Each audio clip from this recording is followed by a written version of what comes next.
Koncert emocionues Manhattan, Mira Konqe dhe Faton Macula në Producer Club. Një mbrëmje plot emocione dhe art të vërtet u zhvillua në Producer Club në Manhattan, ku artistët e njohur shqiptar Mira Konqe dhe Faton Macula performuan live përpara një audiencë të përzgjedhur. I ftuar special në këtë spektakël ishte violinisti talentuar Arenc Leka.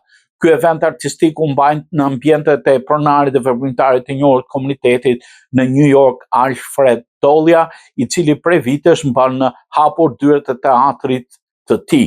Por rreth 2 orë të pranishmit u përfshin një udhtim muzikor mes këngëve shqiptare dhe amerikane, ku Mira Konqe në zërin e saj të ngrohtë dhe elegancën skenike mbajti publikun në magjinë emocionale. Kitaristi me famë botërore mjeshtër i jazzit, Faton Macula, i cili ka nisur rrugtimin muzikor në moshën 8 vjeçare në ndikimin e tatit, duroi performanca që rrallëherë dëgjohen në skenat të komunitetit shqiptar. Në repertor përfshin dhe këngë me tematikë patriotike, si ato kushtuar herojt Adem Jashari, këngë për çamërinë e migracionit. Në sallë u pan edhe lot emocionues tek shumë pjesëmarrës, të cilët dorë tokiten gjatë pa pushim.